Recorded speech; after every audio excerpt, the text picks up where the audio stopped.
Pero esa noche vieja en Ciudad Real, cuando Sergio cruzó la puerta de mi apartamento con el olor a pólvora de los petardos aún pegado a su chaqueta, todo se rompió como un vidrio bajo el peso de una verdad que ninguno de los dos quería pronunciar. Y en ese instante, mientras sus labios rozaban los míos en un beso que sabía a meses de ausencia y promesas rotas, supe que la felicidad que creíamos encontrar no era más que una ilusión frágil, lista para desmoronarse ante los ojos acusadores de quienes nos amaban de la forma equivocada.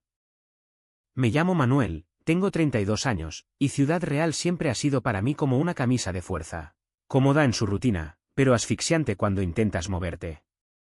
Nací en un barrio obrero cerca de la Plaza Mayor, donde las tardes de verano se llenan de gritos de niños jugando al fútbol en calles empedradas y el aroma del pan recién horneado de la panadería de la esquina. Mi familia es de esas que parecen sacadas de una postal manchega, mi madre, Carmen, con sus manos callosas de coser ropa para medio pueblo, y mi padre, José, un mecánico que fuma un paquete al día mientras repara tractores en el taller familiar. Tienen 2 hijos, yo, el mayor, el que se supone que debe continuar el legado, y mi hermana pequeña, Laura, que se casó joven y ahora cría a sus 2 niños en un piso diminuto al otro lado de la ciudad. Somos católicos practicantes, no de los que van a misa todos los domingos, pero sí de los que rezan el rosario en familia los viernes y se santiguan antes de salir de casa. En este mundo, el amor se mide por alianzas sólidas, por hijos que perpetúen el apellido, no por besos robados en la oscuridad. Sergio entró en mi vida hace 5 años. Durante una feria de septiembre en la que el sol abrasaba las casetas de vino y las sevillanas resonaban hasta el amanecer. Él venía de Madrid, donde trabajaba como diseñador gráfico en una agencia que lo tenía viajando por toda Europa. Yo era profesor de historia en el instituto local, atado a las aulas polvorientas y a las vacaciones que nunca duraban lo suficiente. Nos conocimos en una peña, él con una cerveza en la mano y una sonrisa que cortaba el aire como un cuchillo afilado. Eres el tipo de manchego que parece italiano, me dijo, y yo, que nunca había salido de La Mancha más allá de un viaje a Toledo, me reí como un idiota. Esa noche bailamos, bebimos y acabamos en mi cama, con el eco de los fuegos artificiales como banda sonora. Desde entonces, fuimos un secreto bien guardado, fines de semana robados cuando él bajaba en AVE, mensajes cifrados en apps que borrábamos al instante, y promesas de un futuro que sabíamos que era imposible en un lugar como este. Los últimos meses habían sido un infierno. Su agencia lo envió a Barcelona por un proyecto de rebranding para una cadena de hoteles, y yo me quedé aquí, corrigiendo exámenes y fingiendo sonrisas en las cenas familiares. Cuando vuelva, lo dejamos todo y nos vamos a vivir juntos, me escribía él a medianoche, y yo respondía con corazones que ocultaban el nudo en la garganta.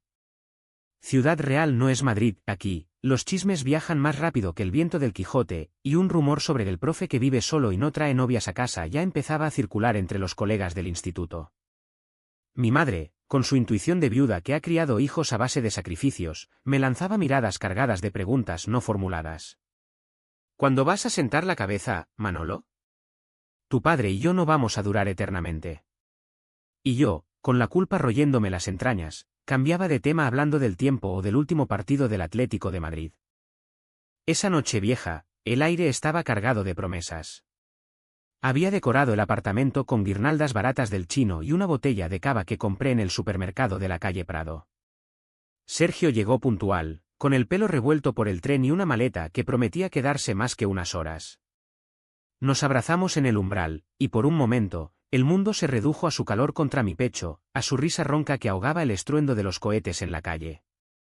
Cenamos langostinos y ensaladilla rusa que preparé yo mismo, bebiendo vino tinto de Valdepeñas mientras hablábamos de todo y de nada, de su jefe insoportable, de mis alumnos que confundían la guerra civil con una telenovela, de los sueños que teníamos de mudarnos a una casa con jardín en algún pueblo costero de Andalucía. Este año va a ser diferente, dijo él, entrelazando sus dedos con los míos sobre la mesa. No más esperas, no más mentiras. Yo asentí, pero en el fondo, una voz susurraba que en Ciudad Real, las mentiras eran el único escudo que nos quedaba. Cuando el reloj dio las 12, salimos a la ventana a brindar. La plaza estaba viva, familias lanzando uvas a la boca entre risas, parejas besándose sin pudor, y el cielo estallando en colores que pintaban nuestras caras de rojo y oro. Nos besamos allí, expuestos al frío de diciembre y a la posibilidad de ojos curiosos, pero en ese beso había una urgencia que borraba el miedo. Te quiero, murmuró él contra mi cuello, Y yo respondí lo mismo, sintiendo por primera vez que quizás, solo quizás, podíamos ganar esta batalla contra la ciudad que nos había parido. Pero la felicidad, como el cava, se agria rápido si no la vigilas. Al día siguiente, mientras Sergio aún dormía enredado en las sábanas, mi teléfono vibró con un mensaje de mi hermana: «Mamá está mal. Ven a casa ahora». El pánico me golpeó como un puñetazo. ¿Qué había pasado? ¿Un accidente? Corrí a vestirme, dejando una nota garabateada para Sergio: «Vuelvo pronto. Te amo». El trayecto en coche hasta el piso de mis padres, a las afueras de la ciudad, fue un borrón de luces navideñas y semáforos rojos. Cuando llegué, encontré a mi madre en la cocina, pálida como un fantasma, con una taza de té temblando en sus manos. Mi padre estaba a su lado, fumando en silencio, y Laura me miró con ojos hinchados por el llanto. «Manolo, hijo». «¿Qué es esto?», dijo mi madre, extendiendo un sobre arrugado. Dentro, había fotos, yo y Sergio, besándonos en la ventana la noche anterior. Alguien nos había visto, había disparado el flash desde la calle. Y ahora el veneno de la verdad se filtraba en las grietas de nuestra familia. El silencio que siguió fue peor que cualquier grito, era el sonido de un mundo derrumbándose, y yo, en el centro, sintiendo cómo el suelo se abría bajo mis pies. El sobre en las manos de mi madre era como una granada sin seguro, y yo, paralizado en el umbral de la cocina que olía a café quemado y a secretos podridos, solo podía pensar en cómo una noche de supuesta redención se había convertido en el catalizador de mi ruina. «Explícate, Manuel», exigió mi padre, su voz ronca por el tabaco y la rabia contenida, mientras aplastaba el cigarrillo en el cenicero con más fuerza de la necesaria. Mi hermana, sentada en la mesa con los niños ausentes por suerte en casa de los abuelos, me miró como si yo fuera un extraño, un impostor en la piel de su hermano mayor. Y yo, con la boca seca y el corazón latiendo como un tambor de Semana Santa, balbuceé algo incoherente sobre amigos, sobre un malentendido, pero las fotos no mentían. Allí estaba yo, con los brazos alrededor de Sergio, nuestros labios unidos en un beso que ahora parecía una sentencia de muerte. Esa tarde se extendió como una eternidad en el purgatorio. Mi madre lloró en silencio, secándose las lágrimas con el delantal que había usado para cocinar paellas dominicales durante décadas, murmurando oraciones entrecortadas a la Virgen de Alarcos. «Dios mío, ¿qué hemos hecho mal para que nos castigues así?». Mi padre, en cambio, optó por el silencio furioso, paseando por el salón con las manos en los bolsillos de su mono de trabajo manchado de grasa, lanzándome miradas que eran dagas afiladas. «Eres mi hijo, Manolo. El que iba a heredar el taller, el que iba a casarse con una buena chica y darnos nietos. ¿Y ahora esto? ¿Con un hombre? ¿En nuestra ciudad?». Laura intentó mediar, tocándome el brazo con una ternura que dolía más que la ira de los demás. «Hablemos, por favor. No es el fin del mundo». Pero lo era. Para ellos, para mí, para el delicado equilibrio que había mantenido durante años fingiendo ser el hijo perfecto. Regresé al apartamento al anochecer, con el peso de sus palabras clavado en el pecho como espinas. Sergio me esperaba despierto, con una cerveza en la mano y el rostro surcado por la preocupación. «¿Qué ha pasado?». «Tu nota». Le conté todo, las fotos, las lágrimas, las acusaciones veladas que se convirtieron en gritos cuando mi padre finalmente estalló. «Nos has avergonzado delante de todo el barrio. ¿Qué dirá la gente?». Sergio me abrazó, su cuerpo sólido contra mi temblor, y por un momento, en ese refugio improvisado, creí que podíamos resistir. «Nos iremos de aquí», murmuró. «A Madrid, o donde sea. No puedes seguir viviendo a medias». Pero incluso mientras lo decía, yo sentía la grieta en mi alma. El amor que nos unía era real, pero el precio de asumirlo en Ciudad Real era un abismo que me aterrorizaba. Los días siguientes fueron un goteo lento de humillaciones sutiles, el tipo de Vic ACH que no explota sino que erosiona, como el viento del este royendo las rocas de las llanuras manchegas. En el instituto, mis colegas empezaron a susurrar en los pasillos, cambiando de tema cuando yo entraba en la sala de profesores. «Oye, Manolo, ¿todo bien por casa? Tu madre no se ve en la misa del domingo». El director, un hombre conservador con bigote de mosquetero, me llamó a su despacho para charlar sobre mi estabilidad emocional, insinuando que quizás necesitaba un tiempo de baja. Fuera, en las calles que conocía como las venas de mi propia mano, Los vecinos desviaban la mirada. La panadera que me regalaba magdalenas de niña ahora me cobraba el pan con una sonrisa tensa. Y el tendero de la esquina, que jugaba al dominó con mi padre, me saludaba con un buenas, que sonaba a despedida. En casa, el silencio era un muro más alto cada día. Mi madre cocinaba mis platos favoritos: migas, pisto, dulces de membrillo, pero los dejaba en la mesa sin una palabra, sus ojos evadiendo los míos como si mirarme demasiado pudiera contaminarla. Mi padre se refugió en el taller, llegando tarde y oliendo a aceite y cerveza, y cuando hablábamos, era solo de facturas o del coche que necesitaba reparación. No es por ti, hijo. Es por lo que eres. No lo entiendo, y no quiero entenderlo. Laura era mi único puente, llamándome a escondidas para decirme que mis padres rezaban por mí, que un cura les había aconsejado paciencia y oración.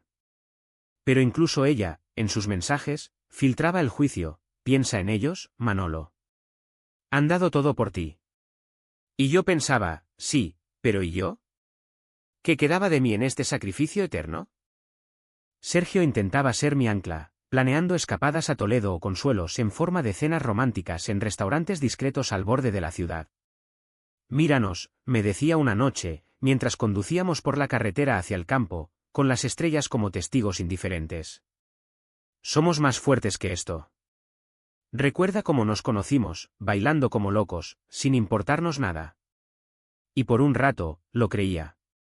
Hacíamos el amor en moteles de carretera, con el zumbido de los camiones como banda sonora, y en esos momentos, el mundo se reducía a su piel contra la mía, a susurros que prometían un mañana sin cadenas. Pero al amanecer, regresábamos a la realidad, yo fingiendo normalidad en el instituto, él trabajando remoto desde mi sofá, y los dos conscientes de que el reloj corría. Su contrato en Barcelona terminaba en marzo, y la decisión pendía sobre nosotros como una espada: quedarnos y pudrirnos en el armario, o huir y dejar atrás todo lo que amábamos. La tensión se acumulaba como nubes antes de una tormenta de agosto. Una tarde, al volver de dar clases, encontré a mi madre en la puerta de mi apartamento, con una caja de dulces caseros en las manos y los ojos rojos. Hijo, hablemos como Dios manda. La dejé pasar, y nos sentamos en la cocina diminuta, con el sol filtrándose por las persianas como un recordatorio cruel de la normalidad perdida. Habló de su juventud, de cómo se casó con mi padre por amor pero también por necesidad, de los sacrificios que hizo por la familia. Yo te entiendo, Manolo. El amor es duro. Pero esto no es natural. La Iglesia dice. La interrumpí, con la voz quebrada: mamá, es lo más natural que he sentido en mi vida. Ella se levantó, dejando la caja intacta. Ruega por perdón, hijo. Antes de que sea tarde.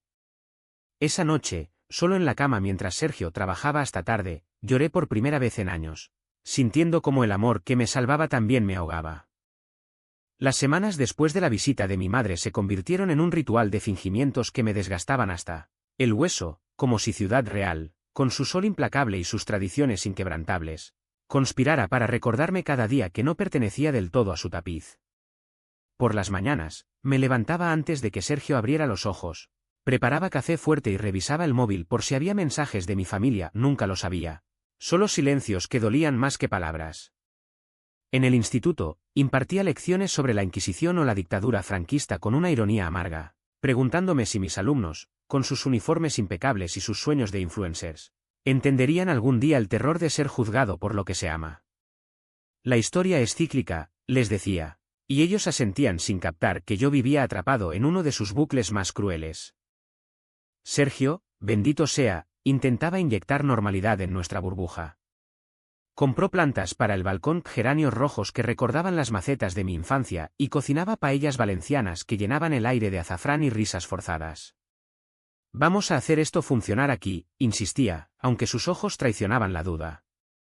Hablábamos de futuro en susurros, de un piso en el Ensanche, de bodas igualitarias que veíamos en las noticias de Madrid, pero siempre terminábamos en el mismo callejón sin salida: mis padres, el taller, la ciudad que me había moldeado como arcilla.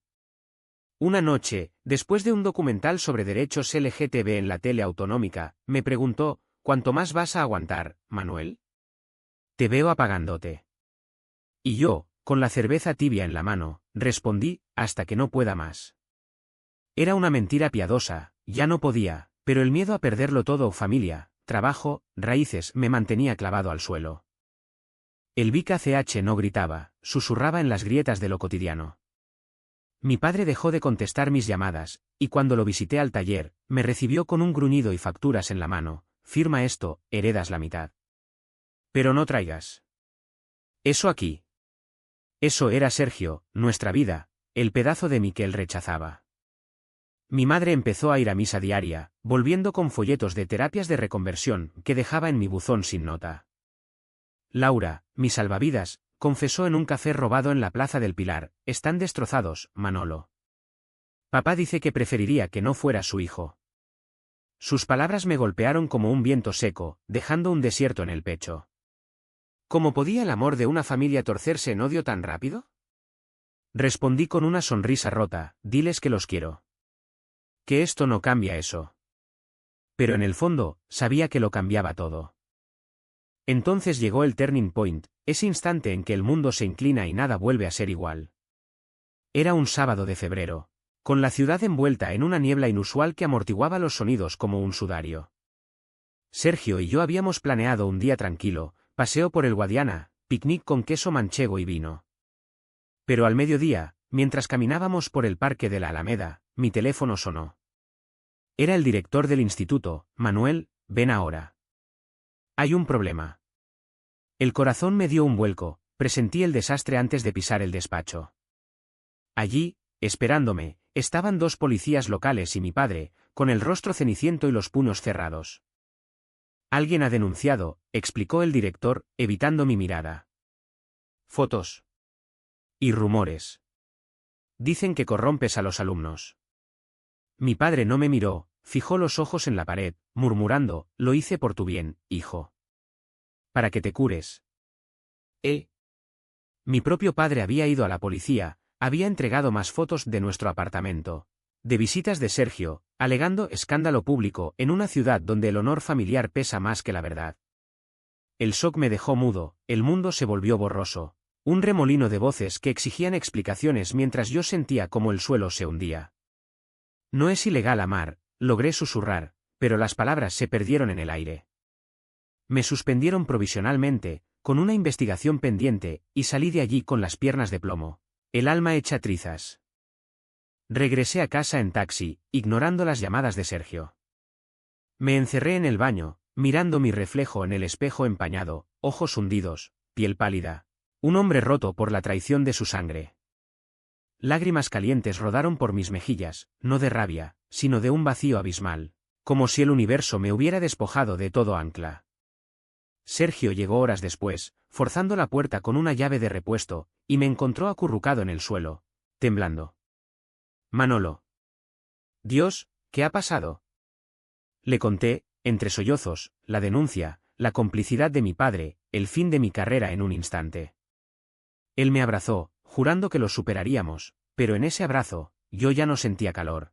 Solo un frío paralizante que se extendía como veneno. Esa noche, por primera vez, dormimos separados, él en el sofá, yo en la cama, con el techo como único testigo de mi caída al abismo. El silencio que siguió fue ensordecedor. Días en que no comía, no hablaba, solo miraba por la ventana como la vida de Ciudad Real continuaba. Niños en bicicletas, abuelas charlando en bancos, el río fluyendo indiferente. Sergio intentaba sacarme del pozo, paseos forzados, terapia online, pero yo estaba desconectado, como un fantasma en mi propia piel. ¿Vale la pena todo esto?, me preguntaba en las noches de insomnio. La respuesta, un eco vacío, no lo sabía. Pero en ese fondo del pozo, algo empezaba a removerse, una chispa de rabia que prometía convertirse en fuego. El limbo en que caí después de la denuncia era un lugar gris, sin contornos, donde los días se fundían en un ciclo de despertares agridulces y noches pobladas de pesadillas en las que mi padre me entregaba a una multitud enfurecida, gritando pecador, mientras Sergio se desvanecía en la niebla. Ciudad Real, que una vez me acunó como un amante celoso, ahora me escupía como un hueso inservible, las calles que recorría de niño ahora parecían vigiladas por ojos invisibles, y cada esquina traía un eco de juicios no pronunciados. Me negaba a salir, salvo por compras rápidas en supermercados impersonales, donde empujaba el carrito como un autómata, evitando el contacto visual con los cajeros que quizás hubieran oído los rumores. Sergio, mi faro en la tormenta, se desvivía, limpiaba la casa, cocinaba platos que yo apenas probaba, y me arrastraba a caminatas vespertinas por el campo, donde el olivar infinito parecía susurrar consuelos en la lengua del viento. Pero el fuego interior crecía, alimentado por detalles que antes ignoraba. Una carta del obispado llegó una mañana, anónima pero punzante: la sodomía destruye almas. Busca redención antes de que Dios te abandone. La arrugué en el puño, sintiendo náuseas, y la quemé en el fregadero, viendo cómo las llamas devoraban el papel como devorarían mi paciencia. Otro día, Laura me visitó, trayendo una tarta de la abuela que mi madre había horneado con amor. Quieren verte, Manolo.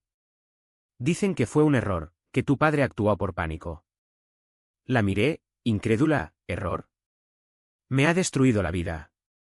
Ella bajó la vista, lágrimas cayendo en su regazo. Son de otra época. Danos tiempo. Tiempo. Esa palabra, que antes era aliada, ahora era enemiga, cada segundo me hundía más en el resentimiento, un veneno dulce que me hacía cuestionar si el lazo sanguíneo valía el precio de mi alma. Sergio sufría en silencio, su optimismo agrietándose como porcelana bajo presión. Hablemos con un abogado, proponía, pero yo negaba con la cabeza: en esta ciudad, la ley es solo tinta sobre prejuicios. Nuestras intimidades se volvieron raras, mecánicas, como si el fantasma de la traición se hubiera colado en nuestra cama, robándonos la espontaneidad. Una noche, después de un intento fallido de conexión, él se sentó en el borde del colchón, con la cabeza entre las manos. No puedo verte así, Manuel. Si no luchas, ¿qué nos queda? Sus palabras fueron un catalizador, me incorporé, el pecho ardiendo. Estoy luchando. Cada día que no me suicido es una batalla. Él se giró, ojos húmedos: no es eso. Es que te estás rindiendo a ellos. A tu padre, a la ciudad, a un Dios que no te quiere como eres. Aquella discusión fue la primera grieta en nosotros, un recordatorio de que el amor, por puro que sea, no sobrevive en vacío. El clímax llegó sin fanfarrias, como un trueno lejano que anuncia la tormenta. Era finales de febrero, con la feria de Ciudad Real asomando en los carteles, prometiendo mulas, vino y olvido temporal. Mi padre me llamó por primera vez en semanas: ven al taller. Solo nosotros dos. Dudé, pero la necesidad de cierre o de confrontación me impulsó. Llegué al mediodía, el sol pegando fuerte sobre los coches desmantelados, el aire cargado de metal y sudor. Él estaba debajo de un tractor, emergiendo con las manos negras de grasa. Siéntate, gruñó, señalando un taburete oxidado. No hubo abrazos, solo silencio roto por su tos crónica. ¿Lo que hice? Fue por la familia, empezó, sin mirarme. Tu madre llora todas las noches. El barrio habla. Si sigues con ese hombre, nos arrastras a todos al barro. Sus palabras eran balas envueltas en paternalismo, y por primera vez, no las esquivé. Me puse en pie, la voz firme pese al temblor: papá, no es ese hombre. Es Sergio, el que me ama de verdad. Y lo que tú hiciste no fue por la familia, fue por tu vergüenza. Me denunciaste como si fuera un criminal, me quitaste mi trabajo, mi dignidad. ¿Sabes lo que es eso? Es matarme por dentro. Él se irguió, el rostro enrojecido: la Biblia dice que es pecado. Hombres con hombres, abominación. Grité entonces, liberando el torrente: tu Biblia. La que justifica guerras y odios. Yo no soy tu vergüenza, soy tu hijo. Y si no puedes quererme así, entonces no me quieres en absoluto. El silencio que siguió fue ensordecedor, roto solo por el zumbido de una mosca. Mi padre se derrumbó en el taburete, viejo de repente, con lágrimas surcando surcos en su piel curtida.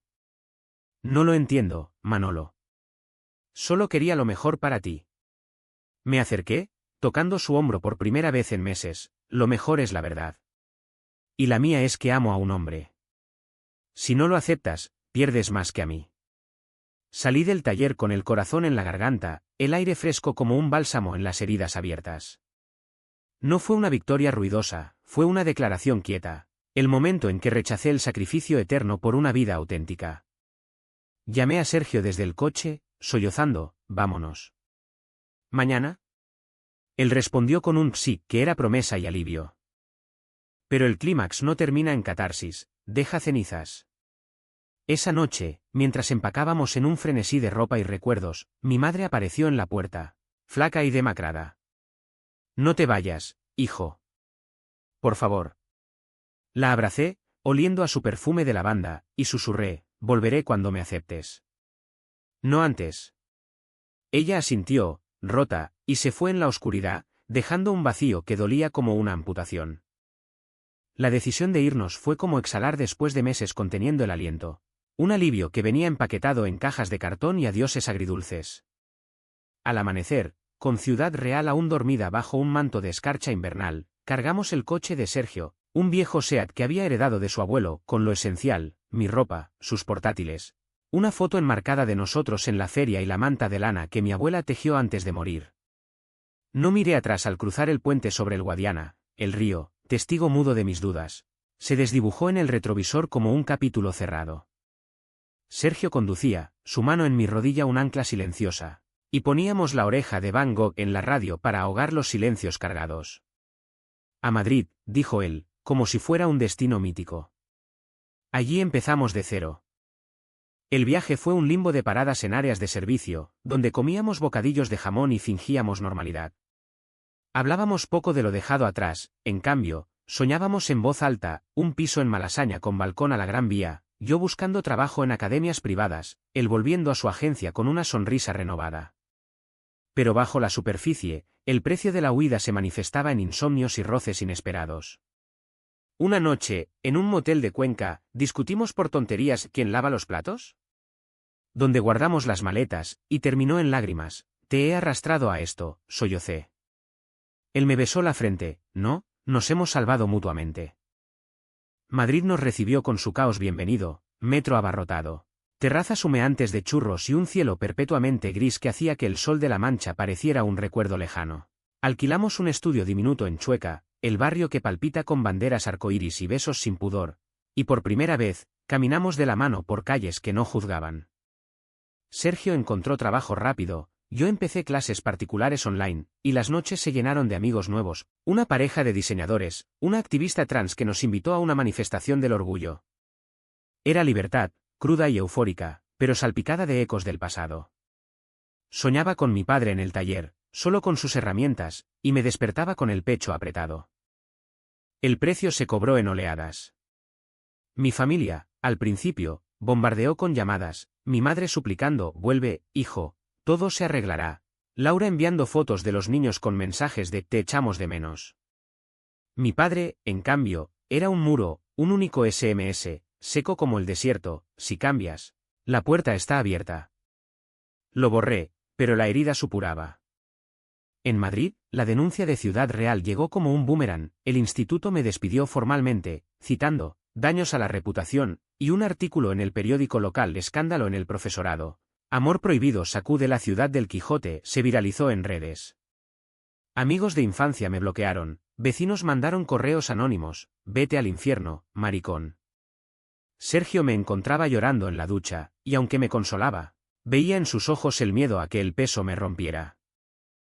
La sanación era un proceso torpe, lleno de terapia grupal en centros LGTB donde compartía mi historia con extraños que asentían con empatía genuina. El rechazo familiar es el más duro, decía el terapeuta, un hombre mayor con tatuajes de solidaridad. Aprendí a nombrar el dolor, no era solo traición, era el fin de una identidad construida sobre mentiras. Sergio y yo asistíamos a cenas con su círculo madrileño, donde el amor nuestro era celebrado con brindis y chistes, pero en privado, las grietas aparecían. Él quería fiestas, yo paz, él planeaba viajes, yo temía el rechazo en cualquier hotel manchego. Una noche, después de una discusión sobre visitar a mis padres, él explotó, no puedes vivir atado a fantasmas. Ellos te vendieron, Manuel. Y yo, herido, son mi sangre. Tú no entiendes. Dormimos espalda con espalda, el abismo entre nosotros más ancho que nunca. Pero en las cenizas, brotaron brotes. Mi madre, en una llamada sorpresa, confesó, tu padre está enfermo. Cáncer de pulmón. Fuma demasiado desde que te fuiste.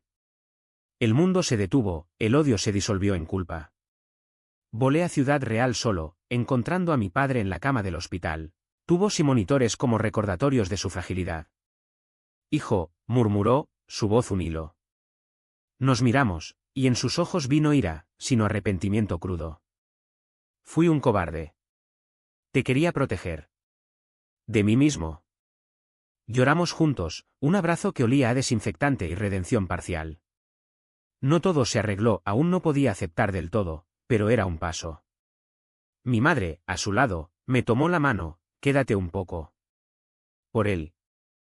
Me quedé una semana, cuidándolo, y en esas horas, vi el precio que ellos pagaban, su orgullo roto, su fe tambaleante, un hogar vacío de risas. De vuelta en Madrid, Sergio me esperaba con brazos abiertos.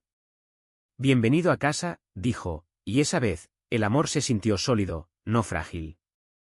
Los meses siguientes en Madrid fueron un tapiz tejido con hilos de rutina y descubrimiento, donde el sol filtrado por las persianas del estudio se convertía en el lienzo de una vida reconstruida.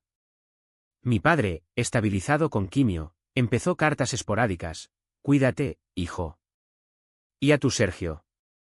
Aprendo despacio. No era perdón total, pero era suficiente para sanar las heridas abiertas, permitiéndome visitar Ciudad Real sin el peso de la huida.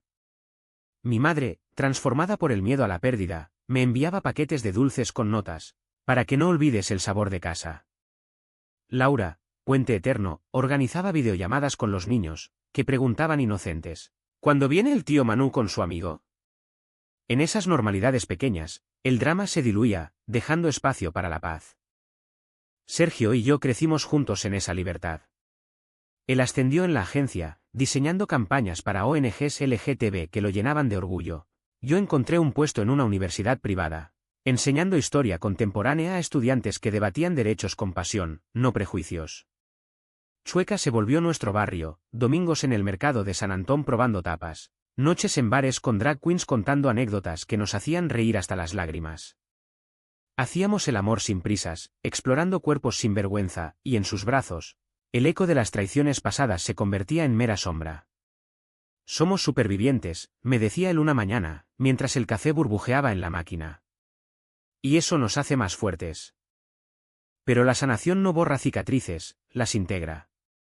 Una feria de septiembre, regresamos a Ciudad Real por invitación de Laura.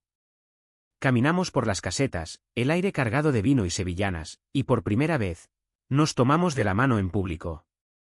Algunos miraron, otros ignoraron. Mi padre, desde su silla de ruedas en el porche del taller, nos saludó con un asentimiento tembloroso: pasadlo bien, chicos.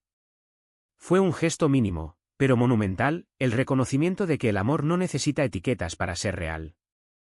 Mi madre, a su lado, sonrió: la familia es lo que elegimos, al final. El clímax de nuestra historia no fue el escape, sino esta quietud ganada a pulso, un domingo en el Retiro, con Sergio durmiendo la siesta en mi hombro, un libro abierto en su regazo, y yo preguntándome si la felicidad es este instante fugaz, o el coraje de perseguirlo pese al costo. Ciudad Real, a cientos de kilómetros, ya no era cárcel, sino raíz que podía visitar sin ahogarme. Escribí un blog anónimo sobre mi viaje de La Mancha al Arco Iris, un amor en las sombras, y las respuestas de lectores manchegos, compartiendo sus propios secretos, me recordaron que no estaba solo.